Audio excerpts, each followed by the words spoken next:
یم او د یو نوي پروګرام سره د غالیګي تاڼې نه ستاسو ته مخاطب یم. نن د سیام کیډټ سکول کوټه کې چې کوم سکول دی د هغوی ماشومانو د غالیګي د تاڼې وزټ وکړو. د دې ځای کوم زموږ سرکل ډي اس پي چې دی احسان صاحب د هغوی سره ملاقات وکړو. د تاڼې چې کوم طریقه کاري پولیس سیستم چې کوم دی یا پولیس په څه طریقه باندې کار کوي دلته کې په تاڼه کې روزمره دلته کې څه کېږي په هغې مکمل تفصیل چې دی هغه احسان صاحب دغې ماشومانو ته ورکړو په پوره تاڼه باندې وګرځول د هغې ټول حساب کتاب باندې پوه کړه. ډي اس پي صاحب سره ولاړ دی د دوی نه پوښتنه کوو چې یاره دغه ماشومانو ته یې په دې خپل ننني سیشن کې څه وښول او څه پیغام ولا ورکوي. ډي اس پي صاحب ډېره مننه. پهله تاسو د ماشومانو ته ډېر ښه سیشن ورکړو پوه مو کړو په ټول تفصیل باندې. څه ویل غواړئ تاسو څومره وګرځول او په څه پروسس باندې مو پوه کړل؟ بسم الله الرحمن الرحیم. دا خو زموږ د بچوړي رالو پرنسپل صاحب سره موږ وی چې یاره دیو ته لږه خپل هغه طریقه کار د ریپورټ هغه وښیو یا چې څه نور څه دغه یې چې هغه ورته وښیو. نو دیو ته اول خو ما دا سی ایل او زموږ ولاړلی سی ایل او صاحب دی دا به ته چې باید دلته کې زمونږ کس ولاړ چې څوک داسې ناشنا کس راشي تاڼې ته دی دې تپوس وکړي چې یاره میلمه د چا سره دی کار څه مسله دی هغه ځای ته بیا هلته کې ورسوي کوم چې د هغه ډیمانډ دی هغه ځای ته ورسوي. نو دا بیا دیو ما راوستو چې یاره زه راشئ زموږ سره راشئ روزنامچې ته په تاڼه کې زموږ اولنی رپورټ په کوم ځای کې یا څوک راځي دا روزنامچې ته راشي. او په دې روزنامچه کې دیو ته ما دا وښود چې باید دا دوه قسمه رپورټ کېږي. بعضې رپورټ چې هغه ناقابل دستاندازي او بعضې رپورټ قابل دستاندازي. کوم چې قابل دستاندازي هغه خو موږ بیا ډایرکټ اف آی آر چارج چاک کو او چې کوم ناقابل دستاندازي کنه هغه یعنې وړې مسلې هغه بیا موږ په دې روزنامچه کې انټر کوو او د هغې باندې اکثر بیا انکوایریانې کوو. نو هغه مې ورته وښود. بیا مې دا ورته وښود چې یاره دا زموږ سره دا چې کله اف آی آر وشي د هغې سره بیا دا رجسټرار دی دا ورسره چلیږي. د هغې نه وروسته ورته بیا دغه وښود چې یاره زموږ سره دغه دی د انویسټیګیشن چې کله اف آی آر وشي بیا انویسټیګیشن بیا د هغې کې باقاعده کېږي هغه انویسټیګیشن کېږي. موږ بیا دې ته دا وښود چې یاره چې کله د هغه اف آی آر کې چې کوم چارج ملزمي هغه ته موږ حوالات وښود چې باید بیا د حوالات کې د هغه دغه ځای او دغلته کې پروت دي او بیا انویسټیګیشن کې بیا د هغې نه موږ هغه انټروګیشن کوو او وروسته د هغې نه بیا فراسي نه وروسته بیا موږ عدالت ته پیش کوو. نو دیو ته ما دغه وښود بیا یې مې ورته ګاډي وښود چې باید بعضې کیسونو کې زموږ سره دا مال مقدمات ګاډي دي نو دا هم زموږ سره ښه باقاعده په ریکارډ باندې او چې کله عدالت بیا حکم وکړي هغه چا چې درخواست کړی چې زما ګاډی دې ما ته حواله کړلی شي نو هغه سړی بیا درخواست وکړي عدالت ته عدالت بیا راشي هغه موږ ته حکم وکړي چې تاسو دا ګاډی ته هینډ ورکړئ. نو هغه ګاډی ته موږ دته هینډ ورکړو زموږ سره تاسو ما وایي د هر یو شي ځان خپل یو رجسټري هر یو قسم جدا جدا نو په هغې کې موږ د هغې انټري وکړو موږ هغه ګاډی هغه ته حواله کړو. ټیک شو چوړیا ډي اس پي صاحب تاسو کو ګورئ نو یاره دا ماشومانو چې نن کم دلته کې دا وزټ وکړو دې قسمه اکټیویټیز ته تاسو په څه نظر ګورئ چې یاره په ماشومانو کې که دوی د خپل تاڼو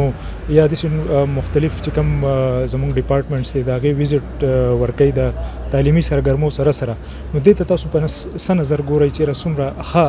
اثر به په دوی باندې پرېوځي؟ نو بس دا خو ډېر زبردست یو عمل دی چې داسې د ټول سکول والا چې دي چې هغه دا قسمه کاروای کوي. لکه تاسو تېر ورځ کې کتلی په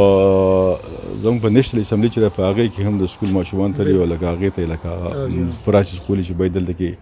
څنګه لاس جوړېږي یا څنګه څوک لکه تقریرونه کوي وغیره دغه دیو لم پکار دی چې دا دیو ته خو دیو خو د پولیس نوم اورېدل چې پولیس څه شی دی که نه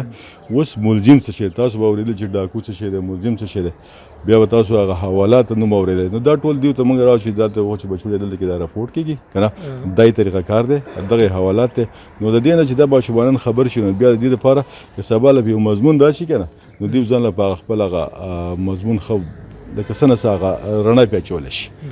نو دا داسې دا قسمه ویزټ چې که نه دا بالکل د تعلیمي سرګرمیانو سره لکه څنګه چې دا گیم کوډ دی دا هم ښه شی دی چې یو سړی د خپل هغه دغه چې سیسټمونه لکه څه نه څه ځان خبردار کوي. ټیک شو جی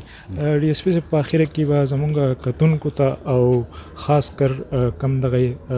نوی کول چې دی ینګ جنریشن چې دی د دوی په نوم به څه پیغام ورکوئ؟ بس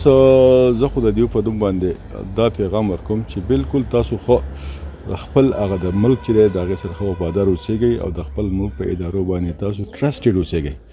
او بیا تاسو د هغه ادارو هغه فنکشنز ګورئ چې دا دیو فنکشنز دي دا به هر څه کوئ دا ستاسو د ژوند او بلکې بالخصوص د مستقبل ستاسو د راتلونکي ژوند لپاره دا ډېر زیات یو